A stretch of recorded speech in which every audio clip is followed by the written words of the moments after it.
Exactly. Welcome, everyone. Today's session, it's on boards, processes, and transition. And we are also going to play a little game later on. So very exciting. Myself, I'm Fernanda. I'm here, the Operations Director at Boards Impact Forum. And we also have with us today Liselotte Engstam, that's the chair at Boards Impact Forum, and our very esteemed guests, Katri Sipilä and Peter Ahlström. And we're going to hear about more about them later on also. Let's look into the agenda for today. So for today, we are going to start with two very inspirational presentations from Peter and from Katri. Then we are going to go into breakout rooms and have this game. So this is a game where I'm going to be applying the issues we will be discussing. We then reconvene. We have a moment to share feedback, comments, and then we close for the open session. The open session anyone can attend, and then we stay in the call for those of you who are taking the Board Oversight of Sustainability for Value Creation program. Then we stay in the call half an hour more to wrap up the program. So if you pass the other slides. The audience is muted, and it would be great if you could keep it that way. Please make sure that you are identified by your name if you're calling from an iPhone or something, so that we actually know who's in the call with us. And that's important, especially, of course, when we are going to the breakout rooms, when we are organizing the breakout rooms. So please make sure that you kind of identify yourselves. If you have any questions, if you need anything, I'm here to help. Also, Melissa, that is in the call. And we are going to record this first part of the webinar, and we're going to share it in our YouTube channel. But the second part, when we are discussing in the breakout rooms, that, of course, we are not recording. Just a small introduction about Boards Impact Forum. We are very proud of our achievements this far. So we've had over 4,000 board members attending our events. We have a direct impact in over 350 boards, many events still counting.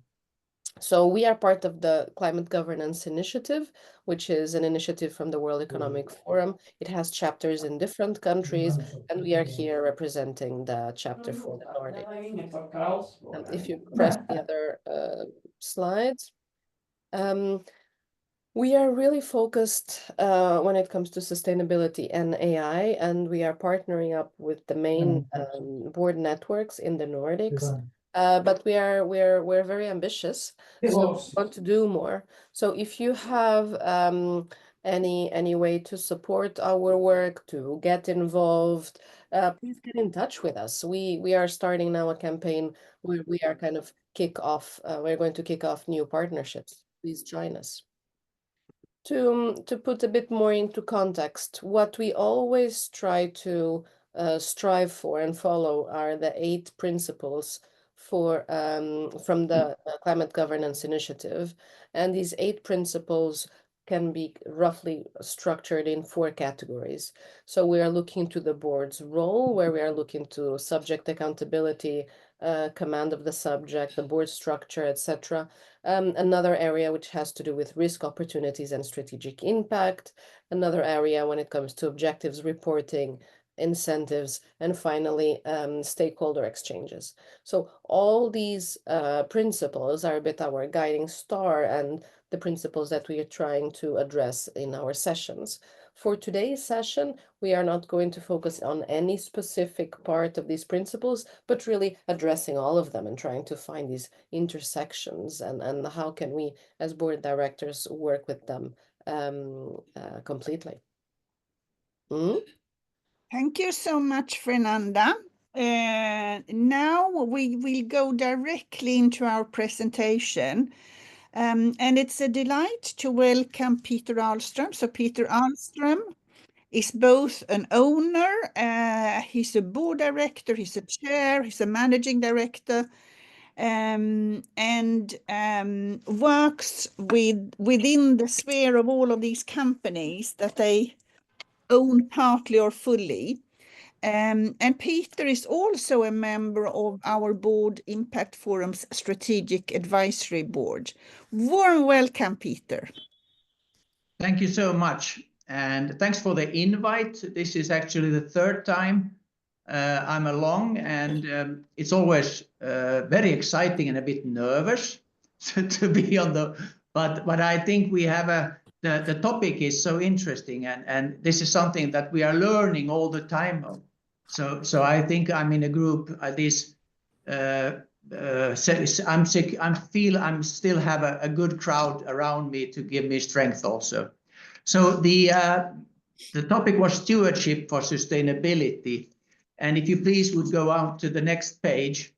Liselotte said that I have a few hats on, so I am an owner, I have line management, and I have this NED. I'm a director, non-executive director in some private companies, but also to get some counterbalance also on a few foundations. Here you have let's say we are flesh and blood. We represent the family here. In the picture, we have our annual shareholder meeting where we have our roots. So we represent 7 generations of continuous commitment and contribution to people, planet, and prosperity. We are building up on a legacy of ambition and responsibility initiated almost 200 years ago. So stewardship, definitely. Our collective impact builds on the joint ownership. This is very important. We are talking about joint ownership with over 400 family members. That means we need to also to create a vision, what the owner's vision is, and then to go further for the business, because we after all have almost 15,000 associates and vast networks of partners and customers all around the globe. So please, if you go to the next picture. So I was to say, how do we try to gather all this? So we need to have, first of all, a joint mission. And as we have really these many generations going back, but also looking forward, we have already the 7th generation not in the business, but they are knee high. And so how can we have these all guys together? We want to continue with joint ownership, and that is through, we have a common mission, and that is a better world for future generation through sustainable value creation.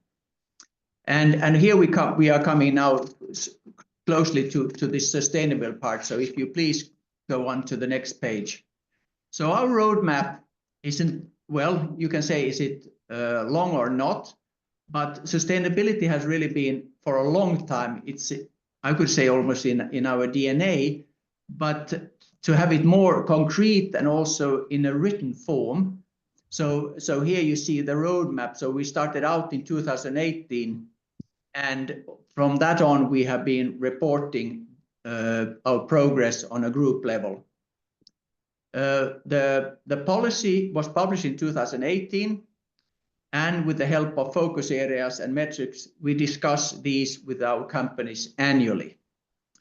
We benchmark our own performance and also our portfolio companies more rigidly now through different ways, and I will show you them here on the road.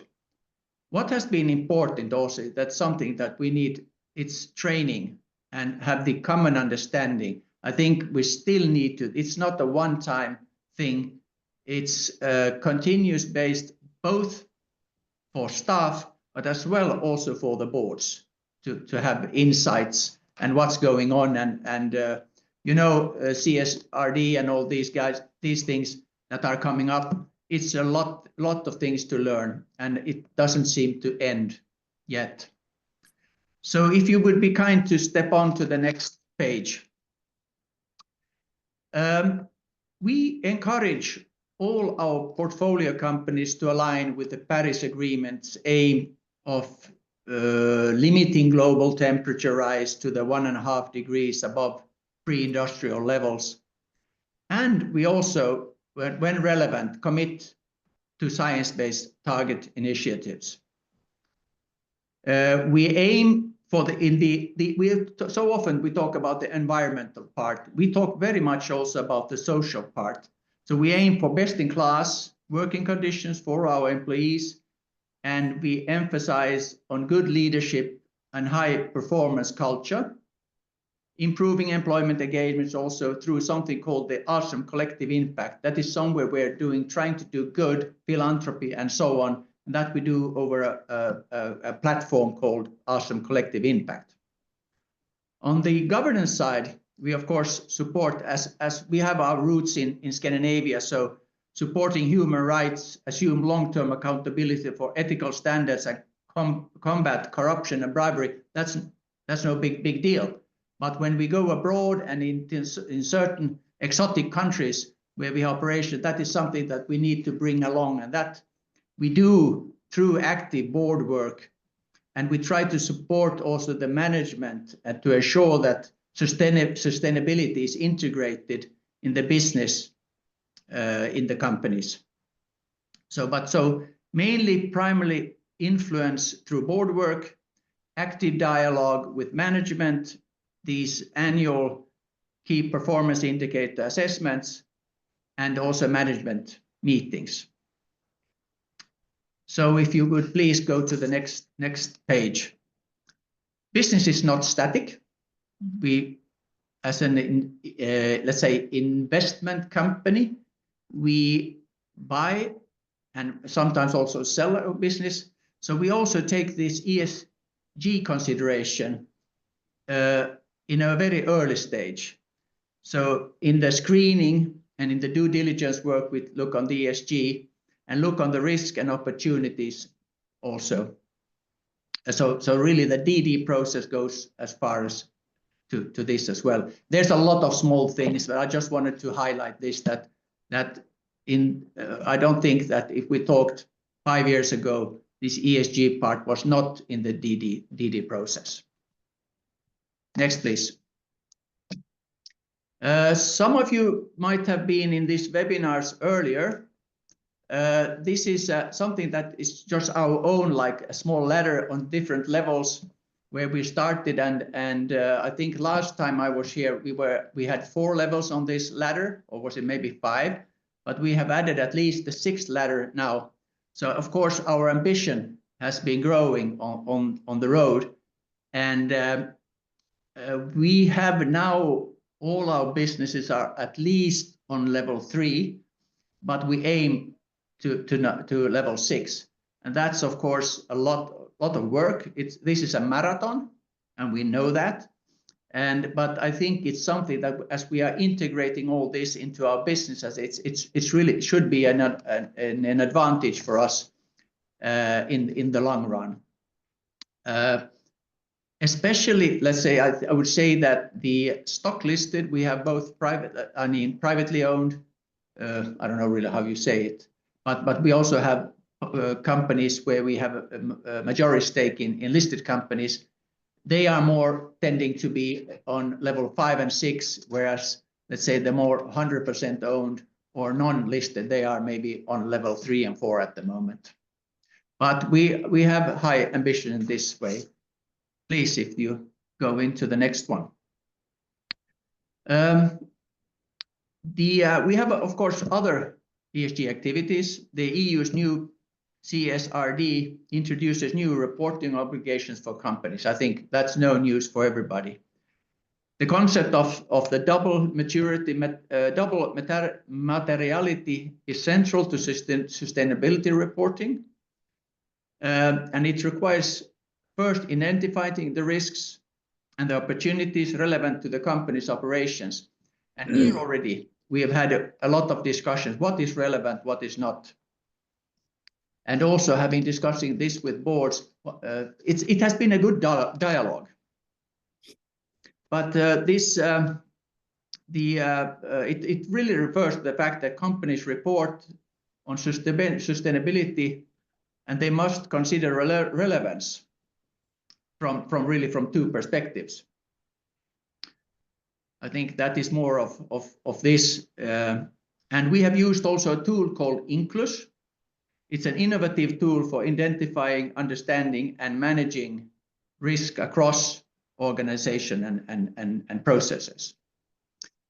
Here we have, by the way, Liselotte, maybe you can say, what will be distributed to the group? Has that been discussed? No, I mean, if you're happy to, we can distribute this, but we normally on the platform, we also have links to the upright model, because we think, as you, it's a fantastic way to actually get a bit of a broader context, and also to maybe your companies even on there, but also think that and understand that the entire world actually will crawl and have an opinion about your company, whether you are okay, but we can discuss what can do with, but maybe just, the upright model that you also, if you go to the next slide, this, I think, because the upright model is an interesting thing. It's a scale between -100 to +100, and the upright model impact is an outside-in analysis, and a tool to look on the entire value chain. And we have really companies on the whole, they are really we even have companies that are really bad. They do great products, but they use a lot of water, or they use a lot of electricity, whereas otherwise are in the other end. So it's really not something that you can always say is the product might be really good, but it can take a lot of resources to produce them. I just put up here also a few examples. The Ahlström forest, which I represent, we are now approximately 11%, but here under we also see some relevant benchmarks. So UPM is a Finnish global forest company. They are scale 5. We have, let's say, the OMX Nordic 40 biggest companies. Finland, they have 11%, but then you took a Standard & Poor's 500 ESG companies. They are on 21. So being 100 is I don't know if you can really score it or not, but it's an important and interesting thing. Last, I think the time is running out. I would just like to show how we benchmark also. We look, here is a summary of the performances in our portfolio companies. We have at the moment 12 companies in our portfolio, and here is a part of them. And so we have on the y-axis we have the different companies, and we look on different. We have the E, S, and G, and looking on energy consumption, GHG emissions. We have employee satisfaction or turnover. Today, of course, women's share of leadership is very important. But then also on the G part, I think that is very important that we talk about that, because that's partly the foundation also for everything. How do we steer this up? And with just easy, this is something we show our shareholders. We show this transparently also to all our employees and other stakeholders. As here is some listed companies, that's why I've taken out all the names of the companies. I cannot talk really on their behalf, but you see there it is with traffic sign colors, how we're doing. We have a lot to do in certain companies. In certain companies, I can say the last one, which has employee turnover very high, it's hospitality business, at restaurant, and there is people coming and going, and there's a constant lack of employees. So that is the reason why there's high turnover. But with these few words, I will not go into. I think I had a few more slides, but that makes it so depressing to see how much comes from the EU with taxonomy. We have also the latest one is let's say a corporate system. No, that one. But there was something about the forced labor and stuff like that is coming. This is still, some of these are new for me. I hope to learn more about them in the future. But Thank you. I think I'm just about now, my time is running out. Thank you so much for your attention. Thank you so much. Really interesting. And I think you personally sit in a very unique position as you're both the owner. You can look across a number of companies, and you're also trying to drive it from within certain boards and companies. And I think that is a really good position to be, to get an overview. But also in this way, we just said before we started here, for us, you've been here several times now, and for us, it's also very interesting to see the progress, both from your even, so on the G side, basically, so even the way you are looking at it, and the progress of your companies, of course. Thank you so much. We will come back to you. Now, it's my delight to introduce Katri Sipilä. She's a board member of Ferroplan, Brain Bites, Hokas Medical Foundation, and Finnish Design Committee. She's also a board member of Board's Impact Forum, which we're very grateful for, and she serves as the chair of the Sustainability Committee at Boardman, one of our partner networks. And she has a long and broad background from both operational work, of course, CEO work, but also board work. Warm welcome, Katri. Thank you so much. It's a pleasure to be here with you today, and I will feel very humbled to get the scene after Peter listening to 7 generations work on sustainability. I really appreciate that you gave so transparent view of your company's work here.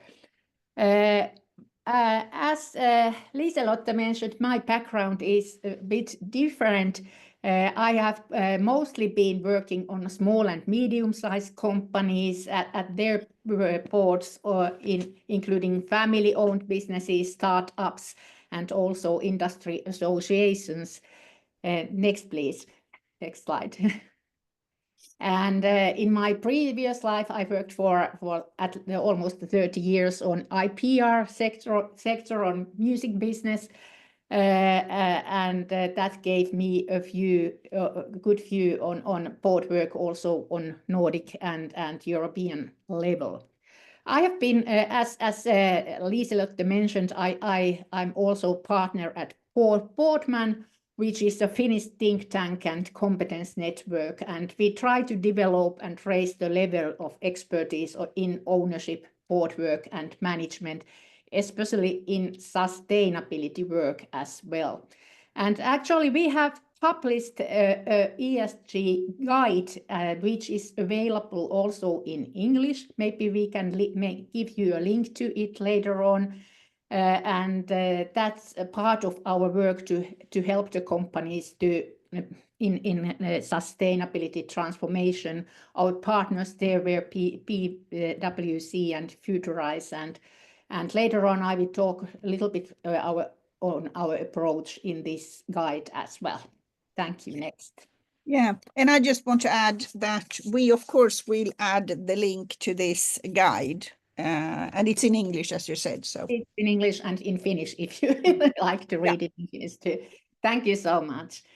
So sustainability transformation isn't a project. As Peter mentioned earlier, it's like a marathon, and you will never get ready with it. You need a fundamental shift, which means that you have to have active owners. The board has to make a strategic direction with all the employees, including also partners and small and medium-sized companies who maybe don't have that much resources to sustainability work as big listed companies. And it's a lot about mindset change to do as well. The board and the owners have the leading role in this change management and mindset setting. And of course, they need the CEO and the management group to share their vision and agree on the transition plans. Now, how to arrange sustainability governance at the board level? There are many options. You can have a separate committee on sustainability. The big listed companies used to have that kind of solutions. You can appoint an additional board member who is an expert in ESG. Or the third option I like the most is to embed ESG onto existing governance structure. That shows the full board's overall responsibility and engages everybody to this important transformation work. Next. If you look at the board's role in sustainability transition, it's multi-phased. It comprises at least these three key areas.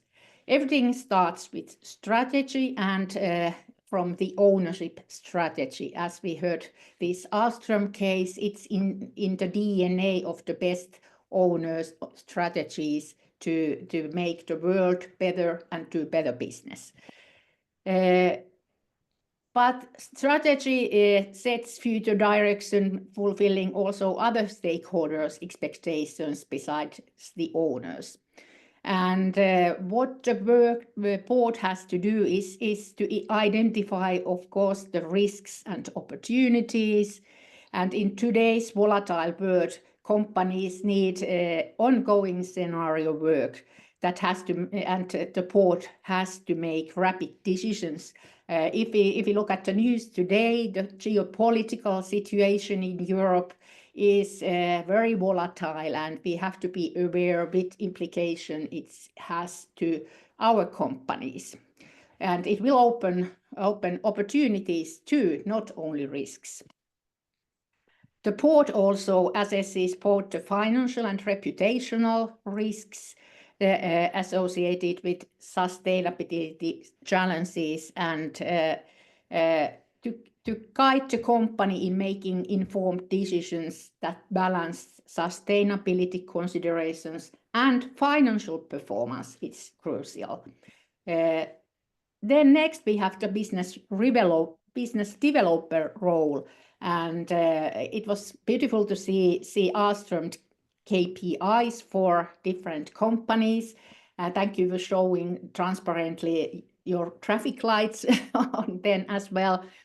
Ensuring performance through effective management system is board's role, of course. And leadership development and fostering culture that supports innovation is included in that.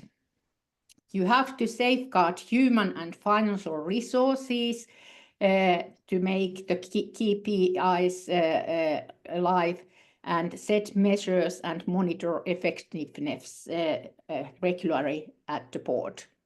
And then we have the supervisory role, and that means that you have to uphold compliance and good governance in the companies, ensure transparent reporting aligned with ESG standards in different parts of the world, monitor organizational performance, and outcome of this role ensures accountability and transparency for the company.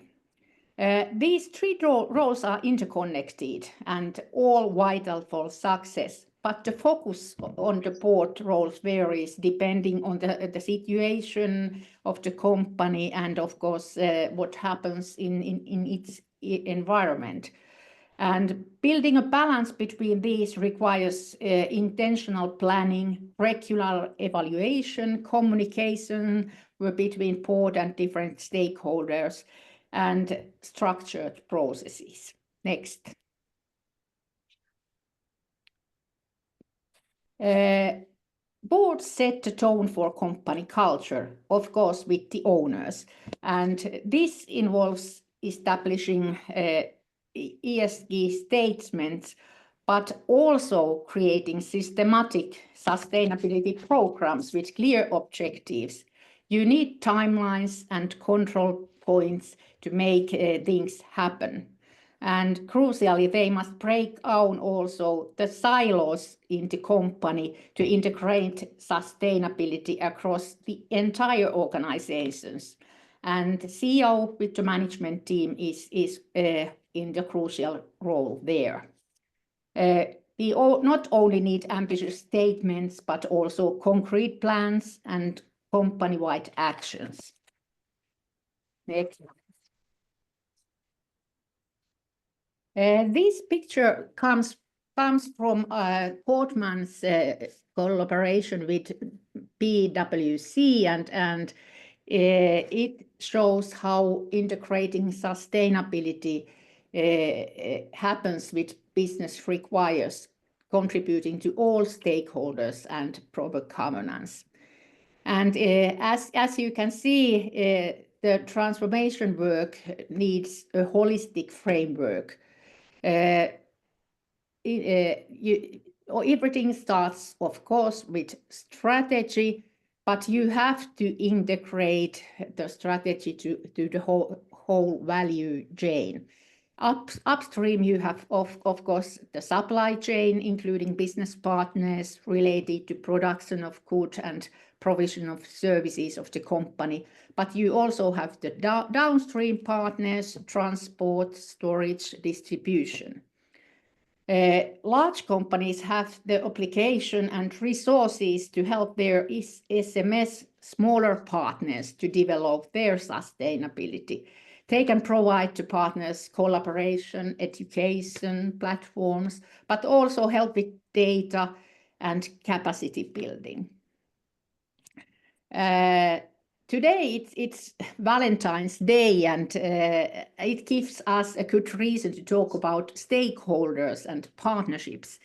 And best partnerships are built on shared sustainability goals, mutual support, trust, and commitment. We can't make the transformation happen alone or in one company. We need the whole value chain, and everybody has to work together. Next. This is the World Economic Forum's picture of effective ESG governance and with 8 principles on board level. And I think this picture can help you a lot when you are talking about sustainability transformation at your companies and build your own way to the transition.